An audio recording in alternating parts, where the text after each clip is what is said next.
Hello and welcome to part 2 of episode 67 of the Skeindeer Knits podcast. If you haven't watched part 1 yet, I do strongly recommend starting there.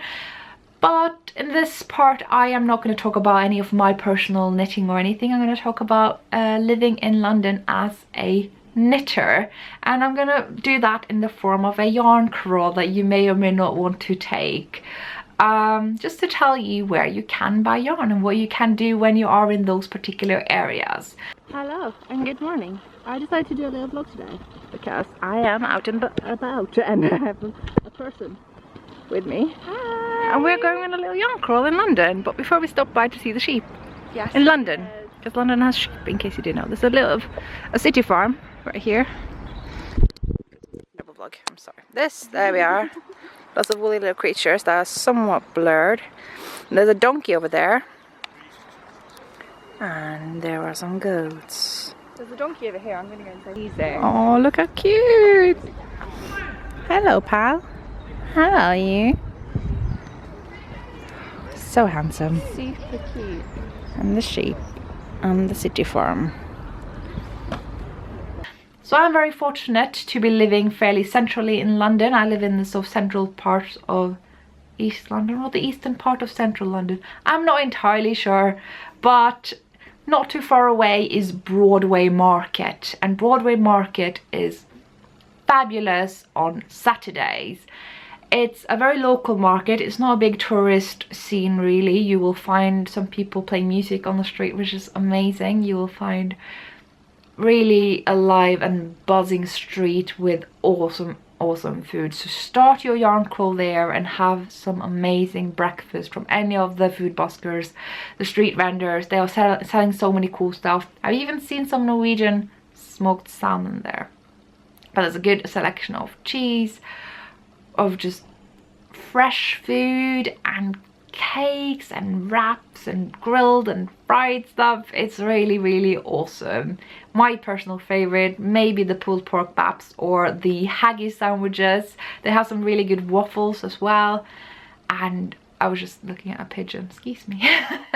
There's really good food there, and especially in like the middle of the market there's this kind of baked stuff and things, and they have these little mini cinnamon rolls. I'm obsessed with them. I will buy several at once and just like cinnamon buns, you guys.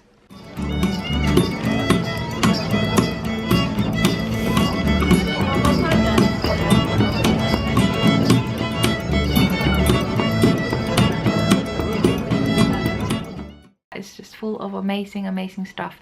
But the street itself is also worthwhile, even the rest of the week, but it's truly worth visiting on Saturdays between I think 10 and 5. So have your breakfast there, and do pop by the yarn shop Fabrications, which is in that street. It's not really my favourite yarn shop in London, nothing wrong with it, it just doesn't quite have what I'm looking for, but they do have a lot of things like Debbie Bliss and West Yorkshire spinners, and it's also good if you like to sew. So definitely worth going there once you are having your food at Broadway Market, because it's a really lovely shop near a really like buzzing part of my neighborhood. So yeah, we picked up some delightful food. Waffles! I'm taking my shawl off because I can't afford to get toffee sauce on this shawl. Girl photos. Look at the fat squirrel. Zoom while filming. Such a fat squirrel. There's a poser as well. He's like, yeah, look at me. He's a cutie. Now once you're done with Broadway Market, head up to Lower Clapton. Now you'll be doing that by taking the bus or walking through London Fields up through Hackney Central, where there are a couple of lovely shops in this sort of walking street, and then you head up to Lower Clapton, and then you will find Wild and Woolly, my very favourite yarn shop here in London. It's in my top 3. It's a fabulous shop that focuses on local yarn. Maybe not local yarn to London because this is a city, but local yarn to the place where it's from. So if something is like very locally produced someplace in the world, usually Europe, Wild and Woolly will take it on board. And it's probably, I think it's a lot of people's personal favorite just because of the atmosphere there. Certainly Anna, who owns the shop, makes everyone feel welcome, and it's just such a warm place to come in, and you will always get good help, and there's an amazing selection of yarn. It's, yeah, my personal selection, so you can imagine what kind of stuff you'll find. But you also find that the shop supports local dyers, so there's a very broad selection of the wool kitchen and travel knitter and kettle yarn amongst other dyers. So definitely worth going just for that. But yeah, a good selection of books. There's Let Lope yarn, there's Jameson Smith 2-ply jumper weight, there is the Raab Natura yarns, which is amazing. They are now taking in Raab German. I really want that yarn. It's just really good stuff all around, and I really enjoy that shop. And they have the best knit night every month, and yeah, Wild and Woolly. I could go on and on and on. Now, should you go to Wild and Woolly sometime when you are a bit peckish, there are at least 3 really good places to have a snack in the area. You could go to Le Merlin French. They have crepes. It's a creperie. You just sit there and eat pancakes until you are rolling out of the shop. It's really, really good, and it's authentic crepes. The dudes that have started the place are French, so they know their trade. I really love it. It's on the same street as Wild and Woolly. If you want crepes, go there. There's also a Danish style bakery where they do cinnamon buns and stuff around the corner. Ooh, I forgot the name of them, so I will put that here. Oh, I didn't put it in my notes because I just remembered, but there's really good stuff, and you know how I feel about cinnamon buns and cardamom buns, so they do that. But yeah, further up the road you will find my Neighbours the Dumplings, which is a dumpling place. That's a really high reputation among the Wild and Woolly knitters. I haven't been there myself, but hey, if you fancy dumplings, there's dumplings. And there's also the Clapton Table Bistro Cafe, which is a personal favourite of mine. It's a nice place to bring your laptop and plug it in to work. They do amazing Mediterranean style food that you can get as you sit there. I really enjoy that place. It's right across the road from Wild and Woolly, like right next to the dumpling place. And so yeah, that's 3-4 options for you to have food when you are in the area. And definitely, you know, the bakery, they're a good place to pick up some nibbles if you're going to the Wild and Woolly knit night, because they do appreciate you bringing some food in.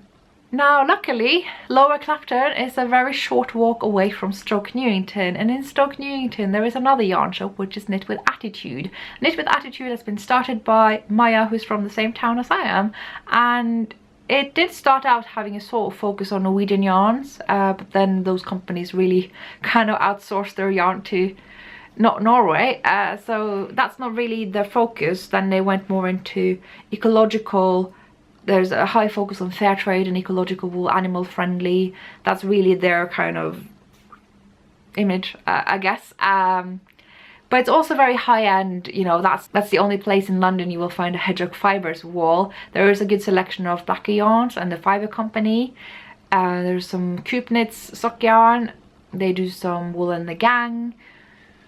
And as of late, they have taken upon the role of supporting a lot of Norwegian indie dyers and makers. So you will find the famous Plystre bags there, one of my favorite knitting bags, amazing canvas, rucksacks and shoulder bags for your knitting. They also do Nina Petrina yarn, which is, I really do like Nina Petrina. You will see some right back here, this really stark kind of Christmas red. They do her gradient kits over there, which, oh, I want them so bad. I want her gradient kits so bad. Oh god. Yeah, so they are hung up on display and you can buy them there. There's also some King Fibre yarn, actually. That's just a side note, that's from London. And they also do Garn Sud, and I've told you about Garn Sud before. It's an amazing project of integrating immigration women into Norwegian love of yarn. It's part of a language course to teach them Norwegian, but as they do, they're also being trained in dyeing yarn, and they are contributing with their unique color sense that is so different from what you will find with other dyers. And it's a really cool project through and through, and you can get that yarn up in Knit with Attitude as well. And if you are peckish still, there's good food places near Knit with Attitude as well. Just down the road there is the best Turkish kebab. I really do love those. There is also, I forgot the name of it, but on Stoke Newington High Street 165 there is like a baklava place where they do the most amazing ajma bagels. They're fabulous. They look like regular bagels, not the one with sesame seeds, although those are good too, but the ones that are just big and puffy. They're like the perfect fusion between bagels and croissants, and I love them. Oh my god, Turkish food is the best. Anyway, where was I going with that? There's also the Tugra Baklava place further down the road in Dalston, should you be heading that way. Now, should you be heading the opposite way, there is the Abney Park Cemetery. So we've been at Wild and Woolly. Now it's like very drizzly wet, so we thought what a great time to go to a very creepy cemetery. This is Abney Park. This is what it looks like. It's super freaky. It's like if you've seen Blink in Doctor Who, you'd be freaking terrified. Putting some creepy music on. There must be some creepy royalty-free music about.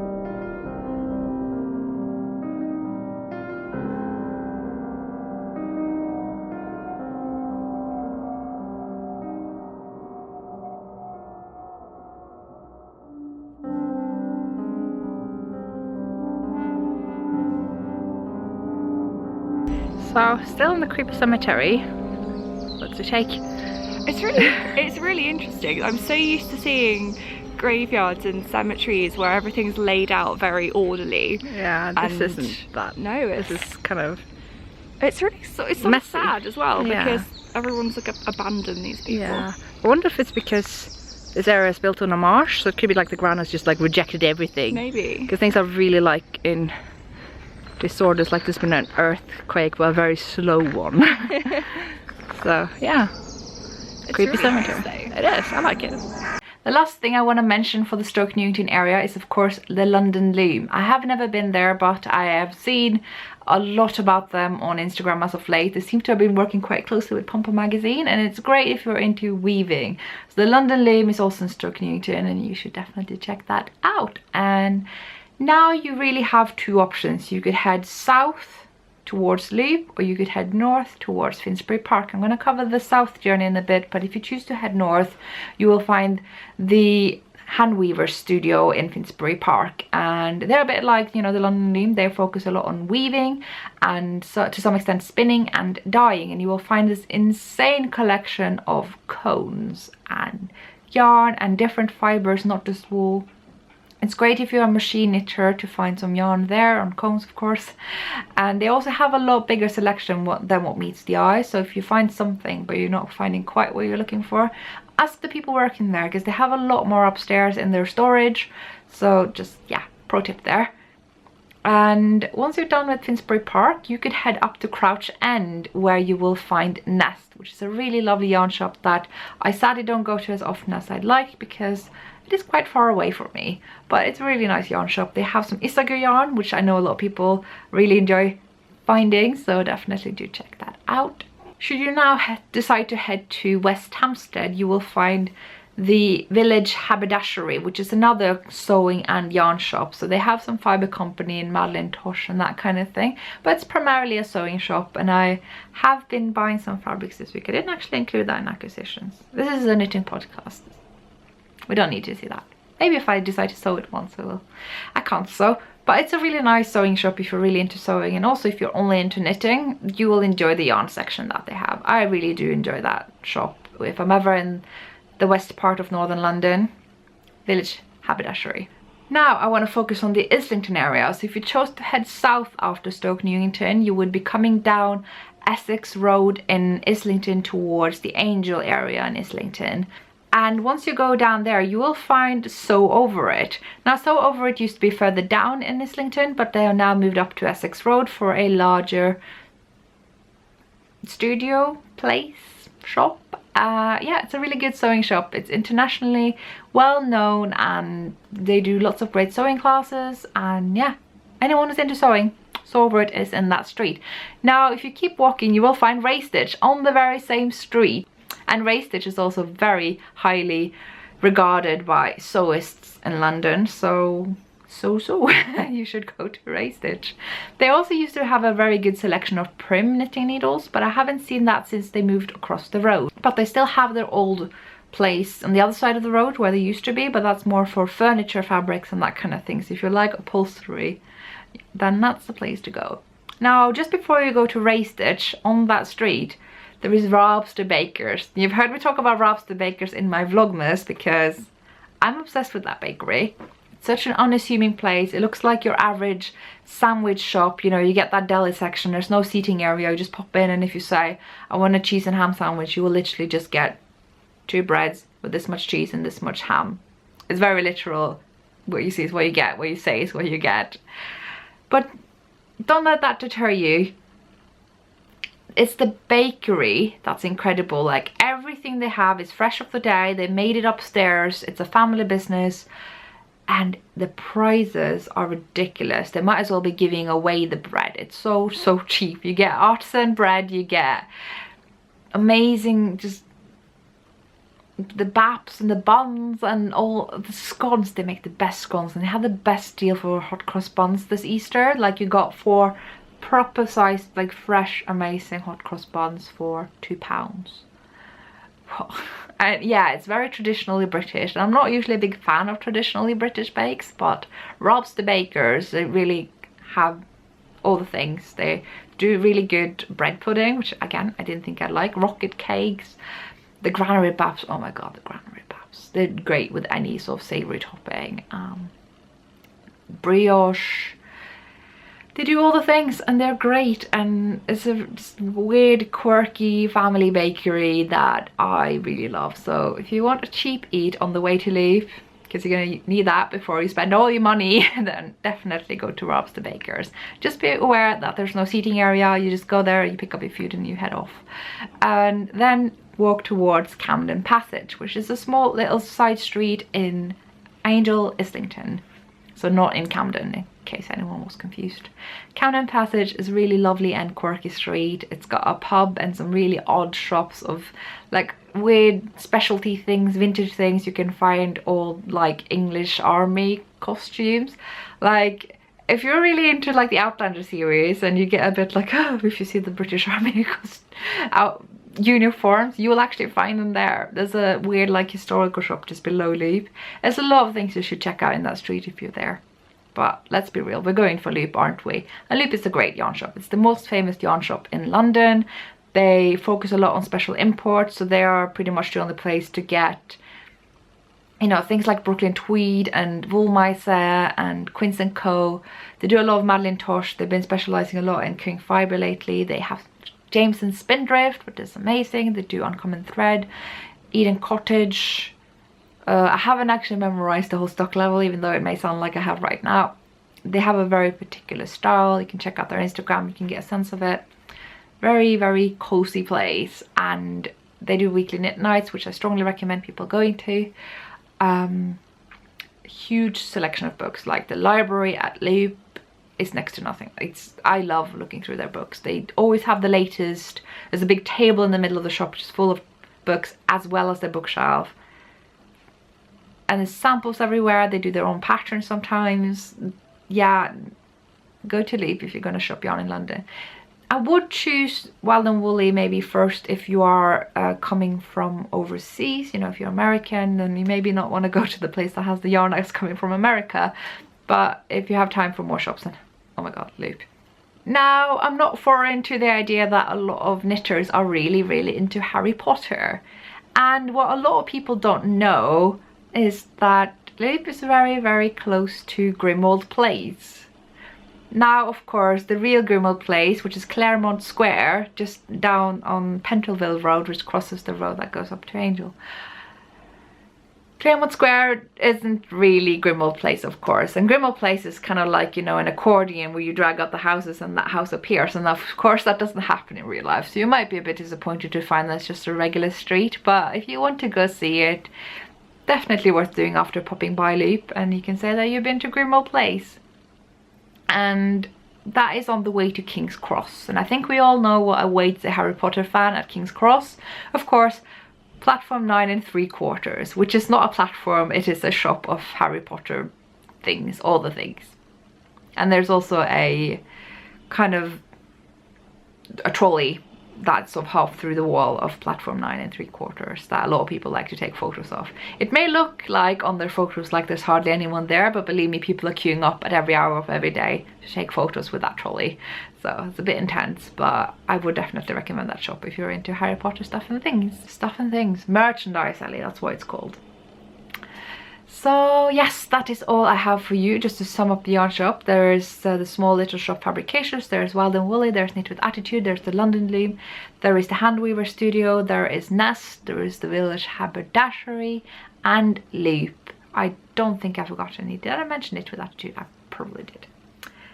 There are other yarn shops in London. I am not so familiar with them. They do have yarn in Liberty, which is in central London, but it's not primarily a yarn shop. That's great if you like sewing. It's just a little bit too central for me. I don't like going there.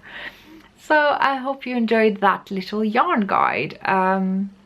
It'd be great to hear if you have other yarn shop recommendations in London. That's totally worth adding. I did sort of deliberately add the ones that I am familiar enough with to tell you about, and then the areas that I am familiar enough with to tell you about. So I hope you enjoyed this little extra video, and yeah, I will catch you guys later. Bye.